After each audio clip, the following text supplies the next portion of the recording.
Truth lies in the hands of the one holding the gun.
This is it, the corner clinic.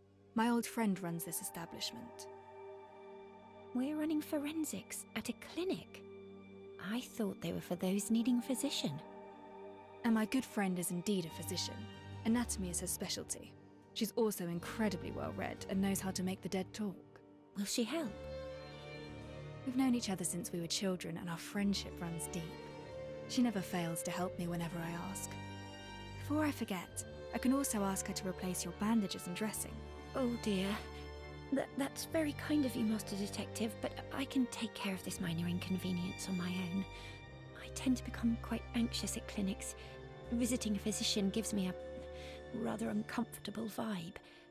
I'm afraid I must take my leave. Good luck with your friend. I shall await you at the office.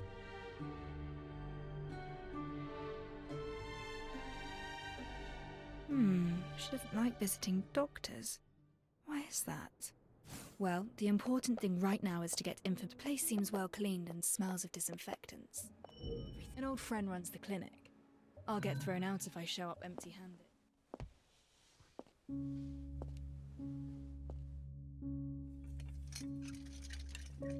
Don't touch anything. You better find yourself a seat. Sorry, I can't hear you clearly. Sit. Ship? I said don't touch my things and find yourself a seat. 3 long years. You finally found your way back. I'm working on a case, and I know you're good at dissecting corpses for forensics. I hope you can run your observations on a peculiar specimen of mine and tell me what it's all about. Incredible way to greet someone after disappearing for 3 years. Didn't expect the first line to be, I'm working on a case. I'm actually curious now. Do you still remember my name?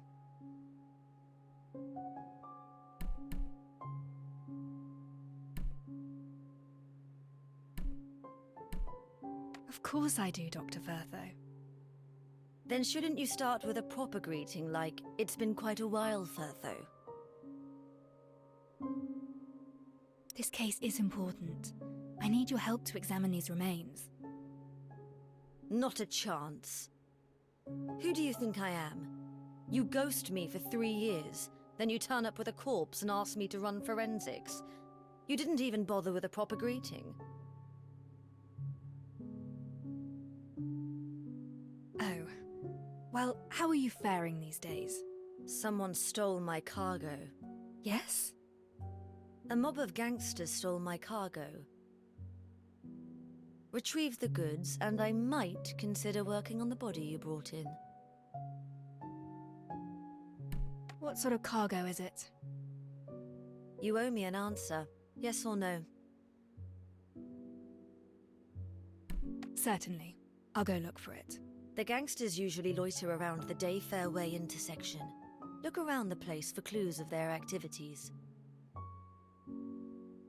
Intersection. Got it. City gangs grew in size these past years. Be careful. Don't let them bring you to my place in a body bag. Don't worry. I can still handle a few hooligans. According to Vertho, traces of gang activities can be found at the intersection.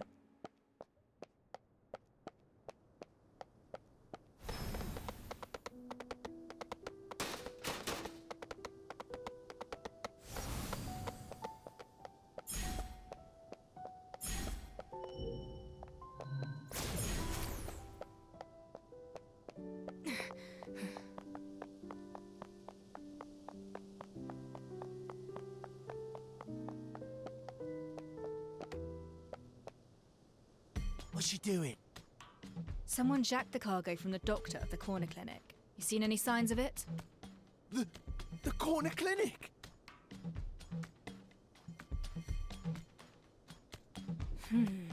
Now that's odd.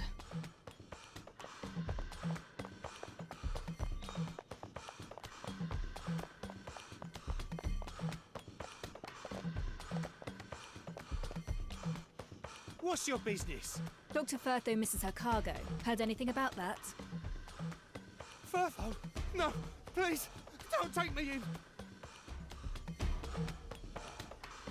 Their reactions are rather unexpected.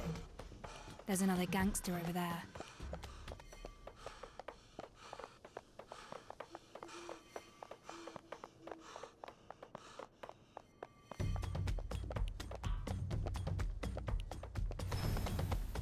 Speed up.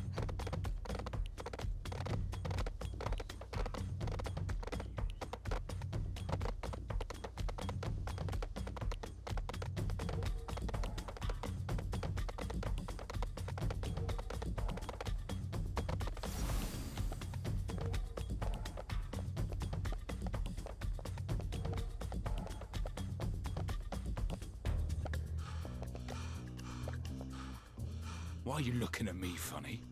A doctor's cargo hat. Doctor? No! No! Firtho seems to have garnered quite a reputation. I'll follow this one to locate the gang's gathering place.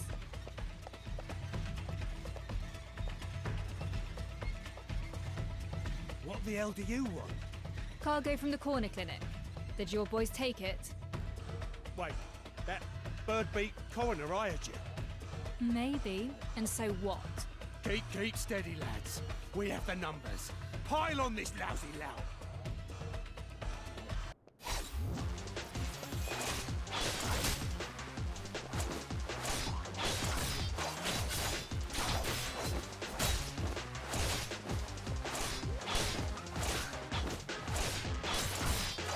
Distraction. Still trying to distract. Want some more, do ya? Watch and learn.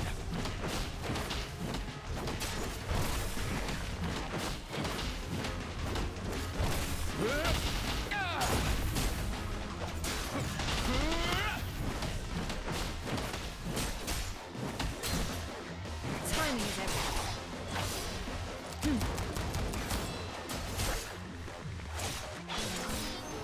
Reset the board.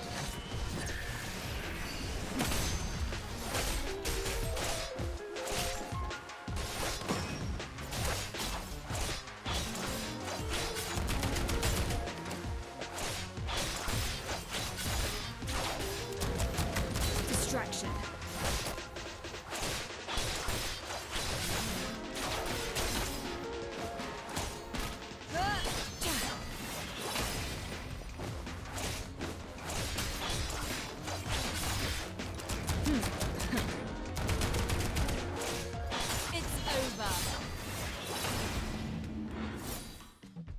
We surrender. The cargo's yours. Just take it and leave us.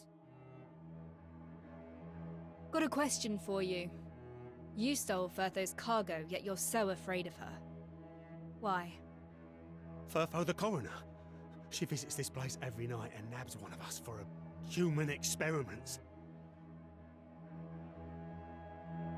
Everyone who came back was a screaming wreck. Their nightmares wouldn't end. I run a respectful organisation and serve as a proud representative of these parts. So I saw an opportunity and jacked her stuff. All we wanted to do was teach her a lesson. Now we know we stepped on the wrong toes. We'll never touch her property again. Human experiments. Regardless, I have the cargo. Time to ask Firtho to help me examine the remains.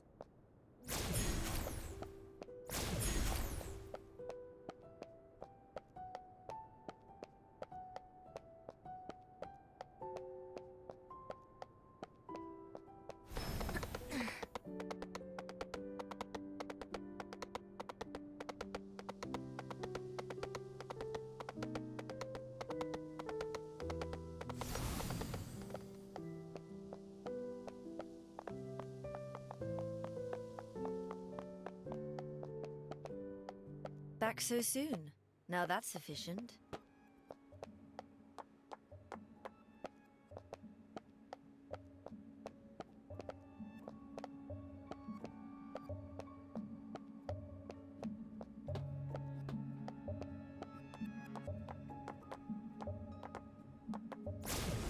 I see everything. Bertho built this table herself. It's specifically designed for autopsies. She's extremely passionate about her field of expertise. I have the things you want. Excellent. Haven't lost your touch, it seems. So, can we start examining the remains? Alright, let me start over.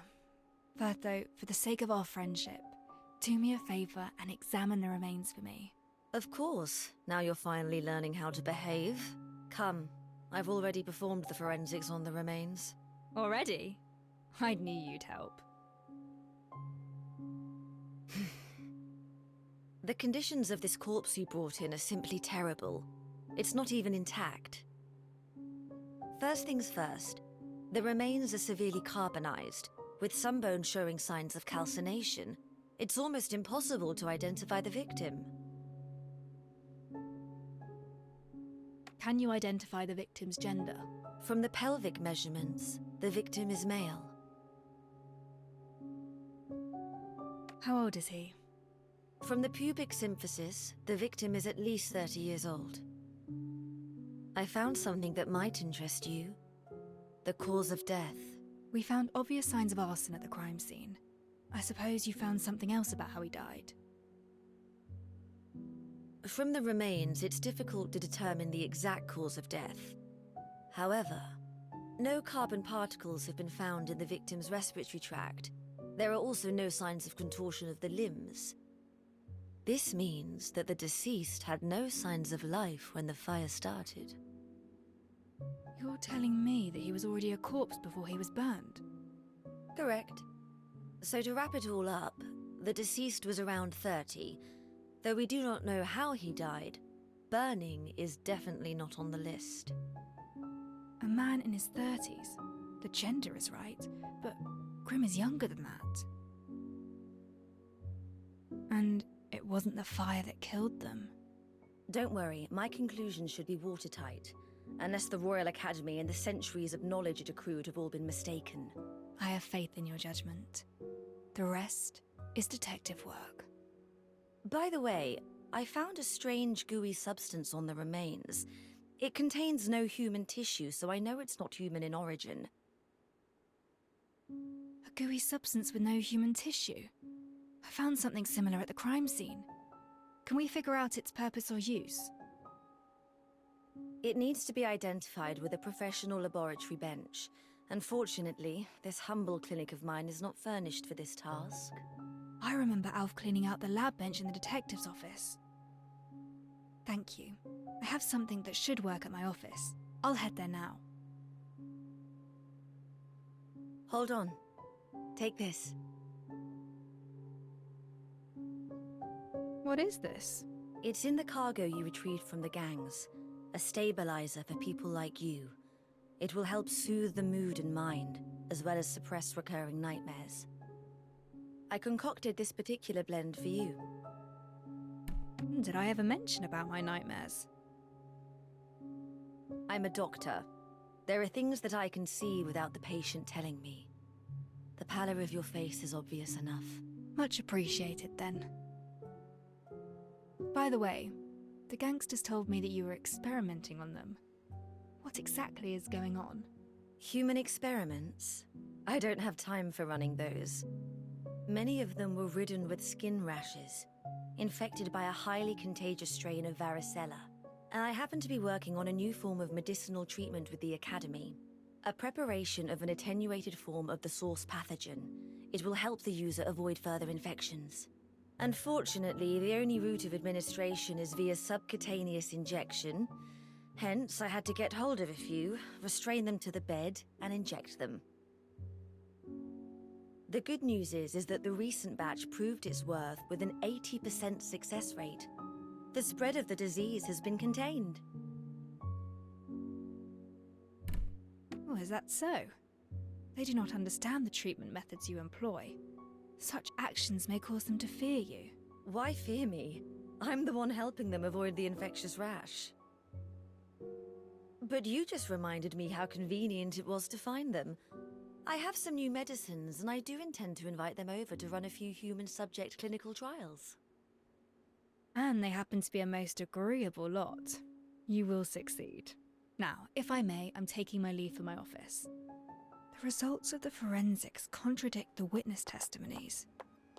If the witness did not lie, then there is only one possibility. I should use my lab bench to verify my hypothesis.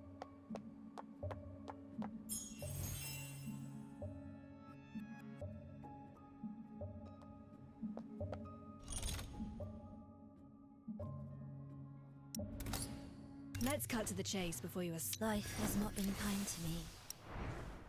Death, on the other hand, has been a truer friend.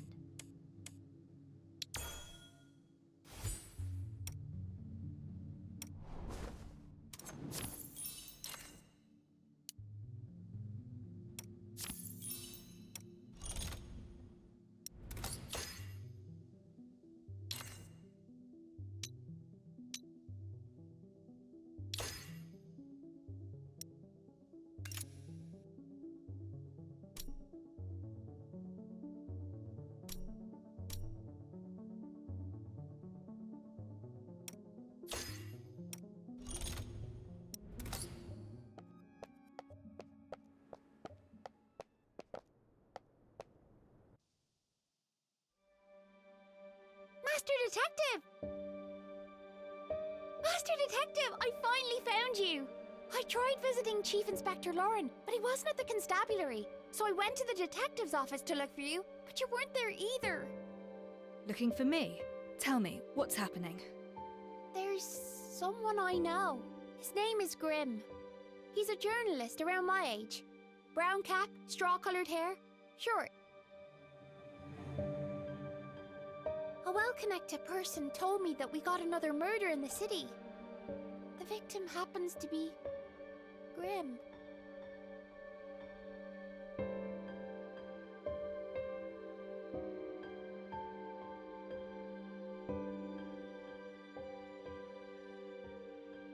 Well...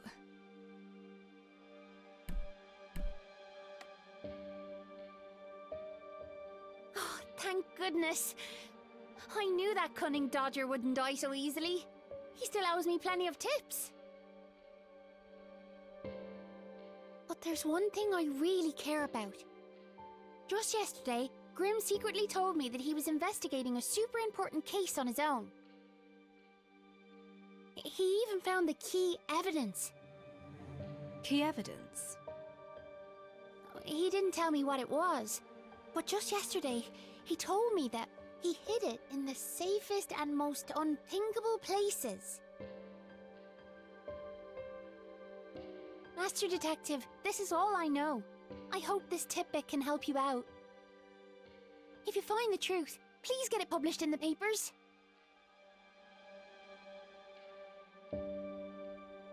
Grimm's on a criminal case. Now that's an unexpected finding. But this also proves my approach to be correct. I just need one more piece of the puzzle.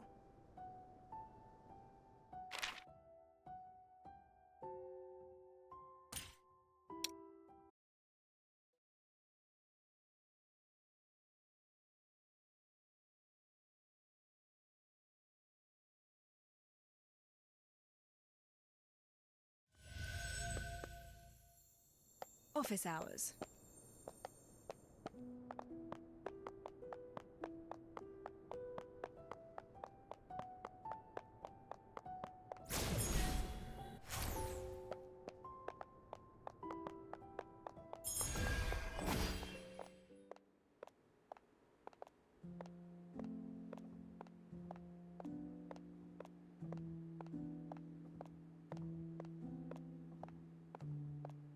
I didn't expect him to launch a sudden brutish strike from the left, Whoa!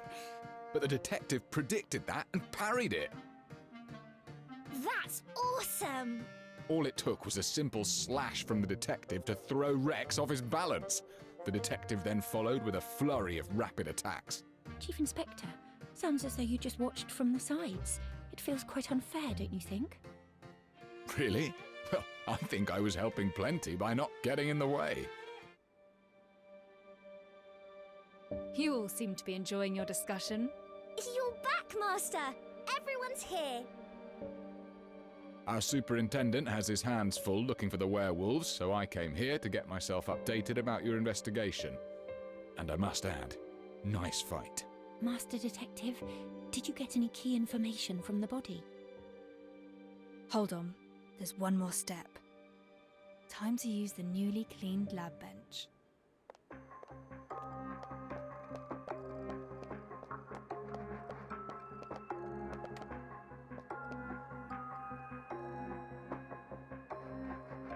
Grey, no obvious odour, and rather thick. The contents: thickeners, mud, and water. I see.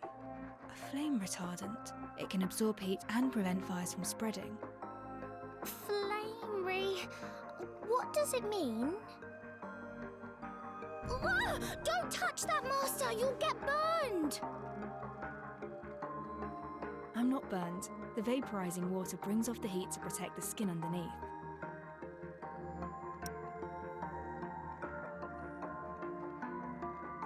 The truth behind the incident is slowly revealing itself.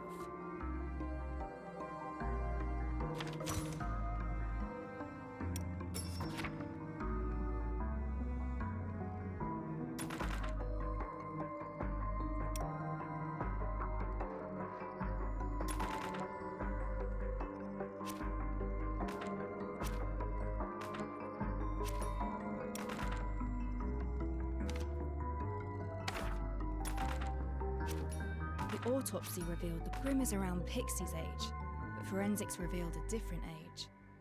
The body might not be Grim. Flame retardants have been found at the scene. The two of them must have used it to prevent Grim from actually burning to death.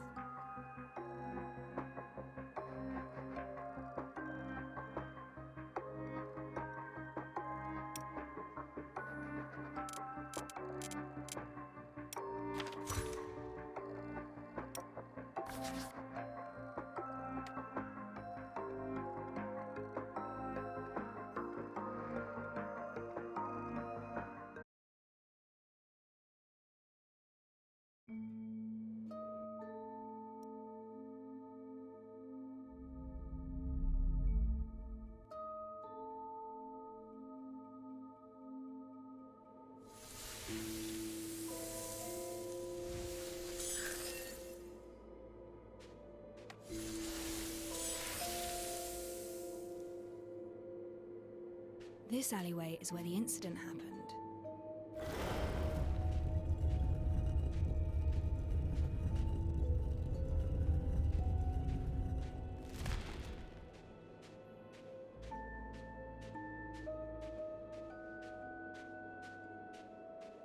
Late afternoon, Ross, Grim and a lady arrived here at an appointed time. The two concocted a plan to fake someone's death. A fake death? Are you saying that Grim didn't die? But we have a witness who saw it happen. Exactly. How could the death be faked? The flame retardant can insulate the user against heat. Rubbing it on the body protects it from burns.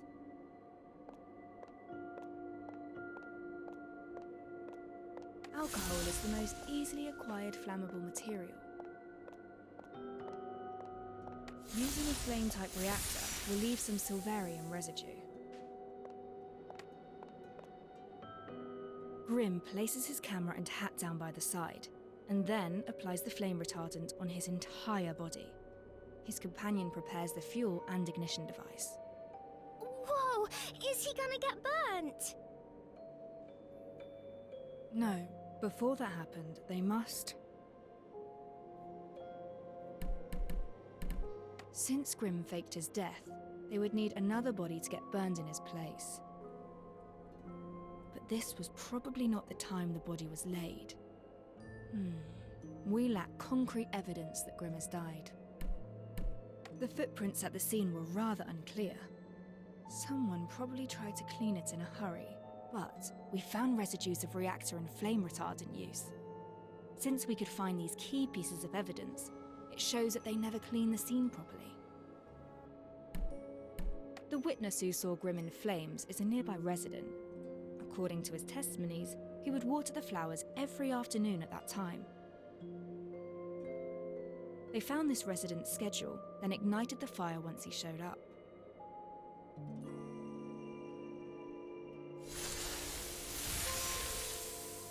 As they expected, the witness burned the scene into his memory before running away in fear. So, we have a witness claiming that Grimm was burned to death. Then who was the body we found in the alley if it was a fake death? We found an extremely carbonized body at the scene. Forensics revealed him to be a male of at least 30 years of age.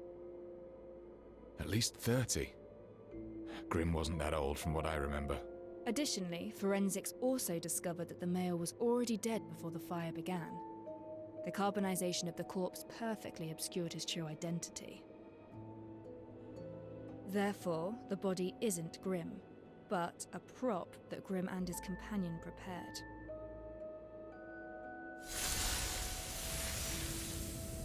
That means if we fail to examine the corpse thoroughly, we'll never find them. No. This was the time when an accident happened. Though people barely enter the alleyways of the high piers, the behaviour of street punks is hard to predict.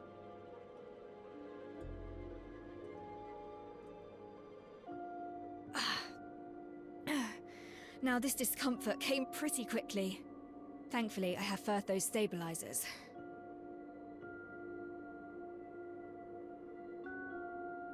A street punkster heard something. He entered the alleyway to see what happened. And anyone walking in would definitely see something rather interesting. That's correct. They had already set up a perfect witness to see Grimm covered in flames. If this unwanted witness saw Grimm moving around after his supposed death, everything they did would be a waste of time. To protect Grimm from being discovered, his companion immediately.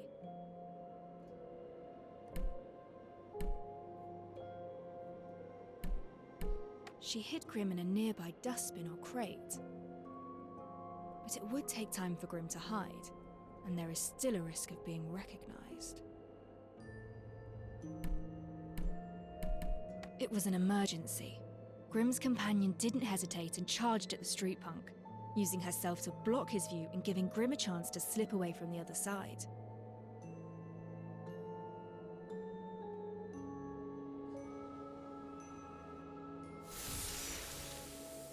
The punkster did not expect a lady to act in such a manner.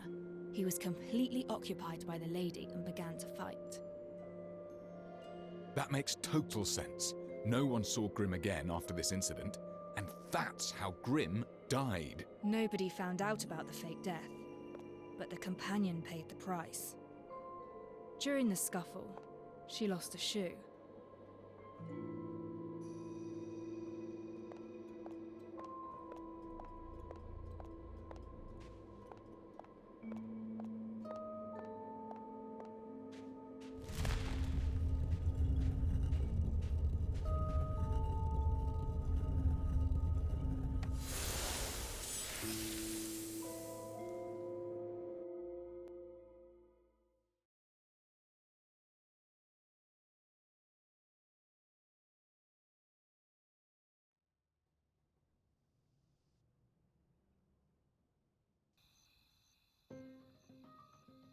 Incredible. You described it as if we were right there at the scene. This is how the legendary detective works. Can't believe Grimm faked his death right under our noses. He staged a very complicated show. I don't understand why he did all this. A fake death?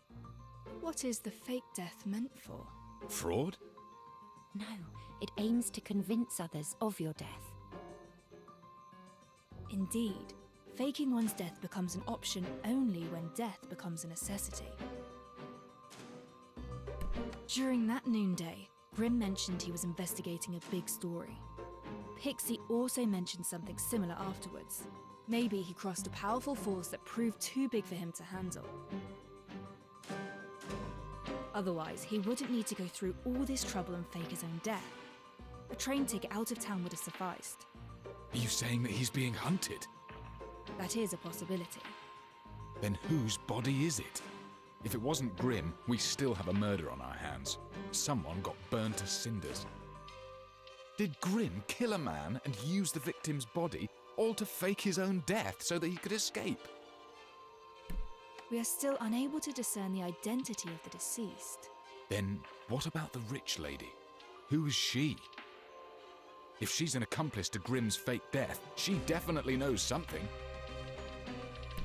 Unfortunately, we know very little about this lady as well. The only thing we can discern is her height, based on the size of her shoe.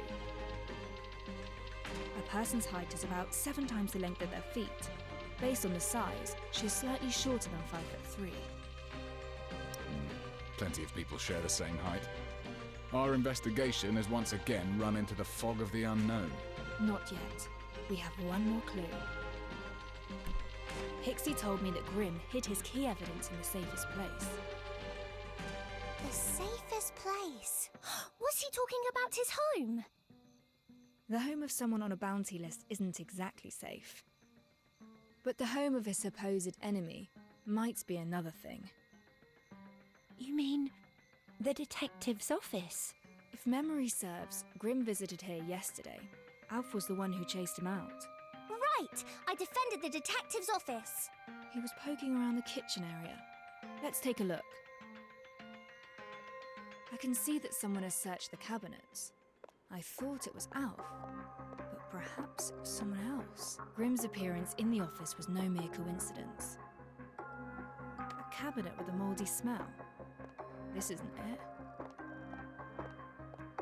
Beneath the hot fluorescent tube. Not here.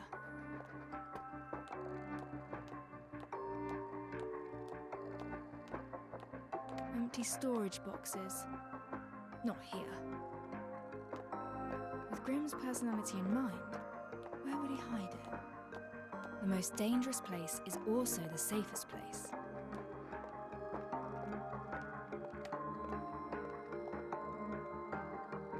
Found it!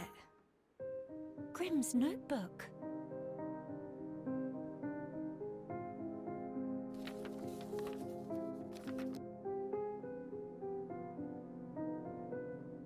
What's this? Isn't it from the Nameless Ashes case? We have a name now.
Speed up.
Office hours.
A bird's eye view of the city sharpens the mind. Which corner hides the detail I've yet to notice?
more.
Distraction.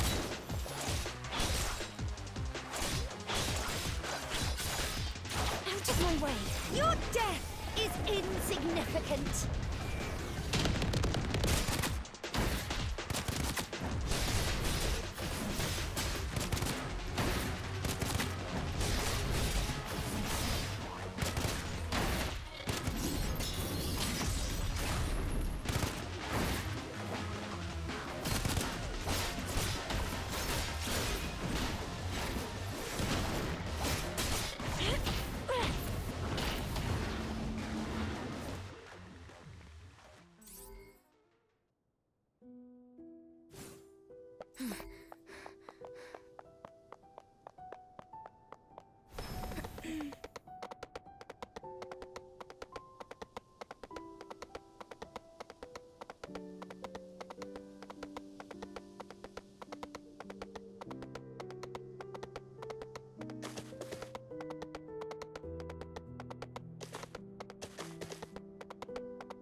Let's cut to the chase before you...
old friend runs the clinic. I'll get thrown out if I show up empty.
Let's cut to the chase before you Life has not been kind to me.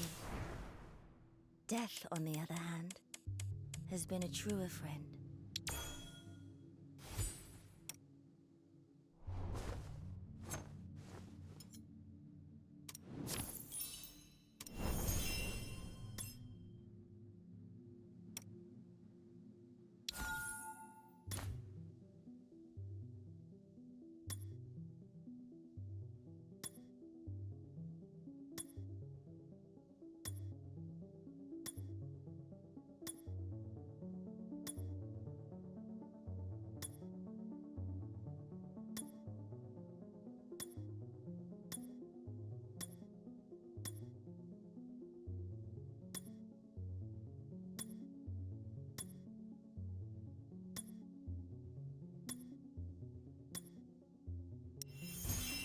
Let's cut to the chase before you are silenced for good.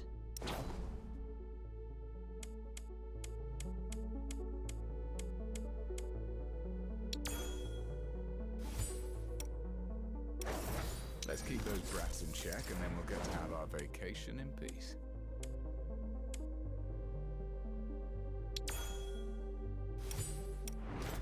What's broken has been mended.